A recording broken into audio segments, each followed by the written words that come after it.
came into this class with an objective to gain a unique advantage to carry with me throughout my learning at university, and to say the least, it has worked out pretty well.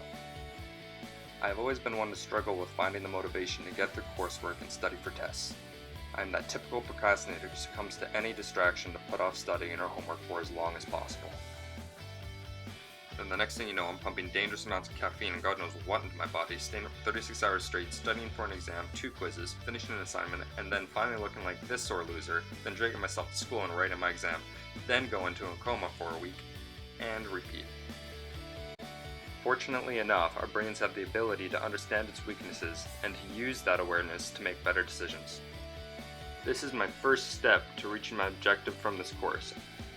Understanding that procrastination is my weakness. The big dusty light bulb went off above my head when I was introduced to the value equation, a literal formula that I have used to help prevent my procrastination.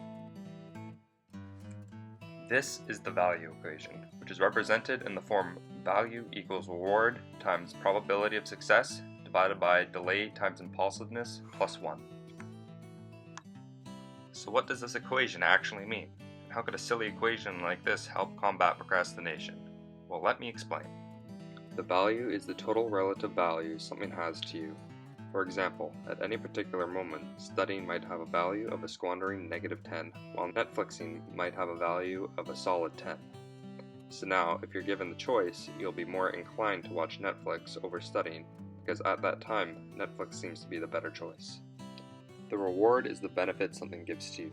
In the long run, something might be of more reward, like studying, since you acquire new knowledge that may be useful to you in the future, for example, helping you pass a course and graduate.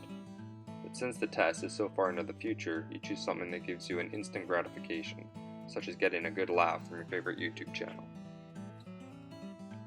Now this long-term versus short-term reward leads to the delay. This represents how far into the future something is and either increases or decreases the value depending on how long the delay period is. A final exam that's in a month, or watching the big game that's on tonight. This is a big part of why you will hold off on studying until the night before an exam. A month before, the delay period is much bigger, so the value of the exam to you is small. But then the night before, when the delay is small, studying is all you're thinking about, and now we have the destructive art of cramming. Now the impulsiveness aspect of the equation is a bit trickier to get your head wrapped around. Essentially, the more impulsive you are, the more value is added to the delay. So procrastination is an impulsive behavior caused by you wanting some kind of instant pleasure, no matter how little the reward might be, just as long as it prohibits you from the oh-so-dreadful act of studying or writing a paper. For example, just to simplify things a bit, you were told you'll be given 3 delicious chocolate bars 1 month from now, or 1 bar now.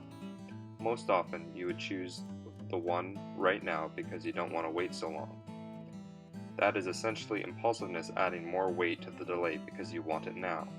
But if you were a bit more patient, you could say, yeah, I'll wait a bit longer. That lowers your impulsiveness level, and therefore the value to the delay is lower, and therefore the overall value of getting the bars isn't as effective. Lastly, there is the probability of success. The probability of success, ranging from 0 to 1 or 0 to 100%, is based on the estimate of your self-efficacy. It determines about how likely you feel that you are going to succeed. Low self-esteem and self-efficacy leads to the "well, I'm gonna fail anyways" mindset. This is something that fuels the fire of procrastination. All of these parts of the equation can be used as a motivational tool and framework for avoiding the deadly habit of procrastination. But how? It takes practice, and more practice.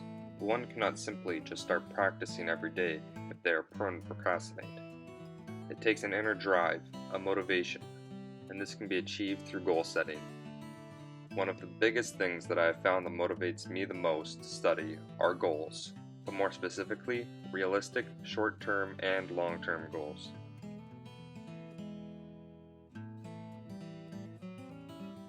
Your long-term goals should be what you are trying to accomplish within the months or years to come as a result of your practice and/or hard work.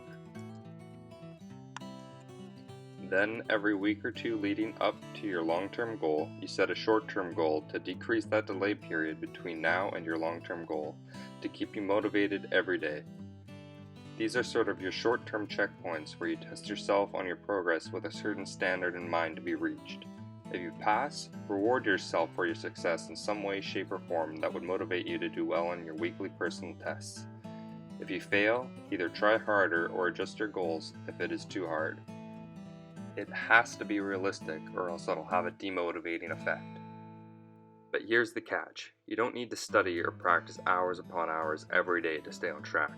You need to space things out so you're not overloading yourself. You should only have to allot 30 minutes a day of actual practice time for optimal results. Of course, there might be extra work that needs to be done to get you all set up for your practice, such as making cue cards, but still, none of this should be grueling work. And what should this studying or practice actually consist of? Retrieval practice. Make cue cards or a practice test and test yourself as if it is the real thing.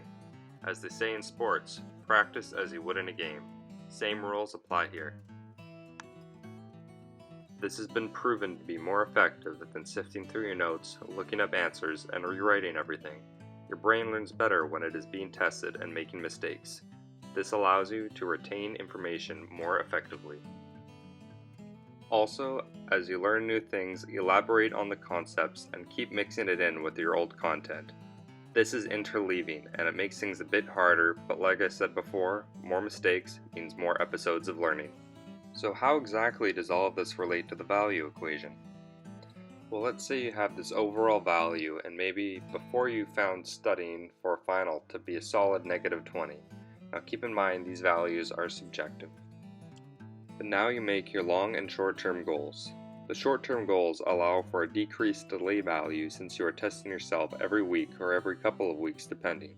Also, oddly enough, people find feelings of competence rewarding, so these short-term accomplishments in your practice add up to a slightly higher reward value for you, assuming your goals are realistic enough that you are succeeding, which is a very important aspect for keeping motivated as mentioned before. So now you have a lower delay and more reward for your success, and now your value rises. Furthermore, since you are consistently practicing about 30 minutes a day, you should be increasing your probability of success. So now you can see how these goals can significantly add to the value of something that you might otherwise be reluctant to set your mind to. And all the while, your consistent practice develops a habit to counteract a person's inclination to procrastination. The habit may take a while to develop, so patience is key. But if you find ways to stay on the right track, you will be led directly into the arms of success. And if you ever start to get off track, just remember the bigger picture, whatever it might be. There are certain life goals that can help give you more of a reason to not procrastinate, and this helps you keep focused and on track to success in whatever it is you might be having trouble with setting your mind to.